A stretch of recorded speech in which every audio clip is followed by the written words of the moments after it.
In areas like this, where there's steep terrain and fire has scorched all of the vegetation, there's really nothing that can stop a landslide or debris flow. And experts say all it would take is a half an inch to an inch of rain in a short amount of time for this to happen.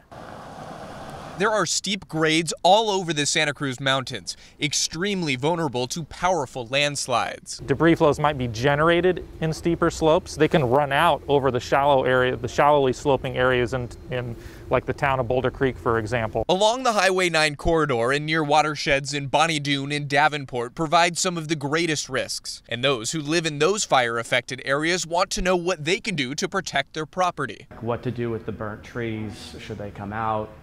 Should we, rake the soil and make it less hydrophobic? But the flood control experts say removing trees or trying to form barriers cannot stop debris flow. The fire itself created a water repellent layer beneath the surface of the soil. The rain can still percolate down, hit that water repellent layer, and then that slab of soil can still move down slope as a mudslide or debris flow. Which means evacuations are the only answer. We want people to get ready.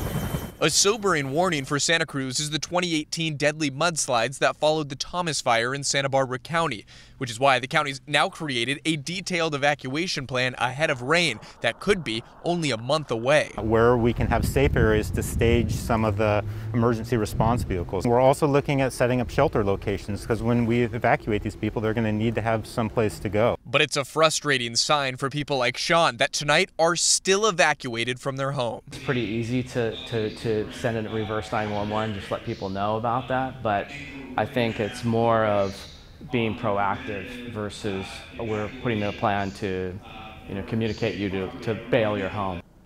And geologists are finishing mapping out areas this week to determine what areas are most at risk of this debris flow. That way residents can be prepared if they could be in one of those evacuation areas. Reporting in Bonnie Doon, I'm Drew Andre, KION News, Channel 546.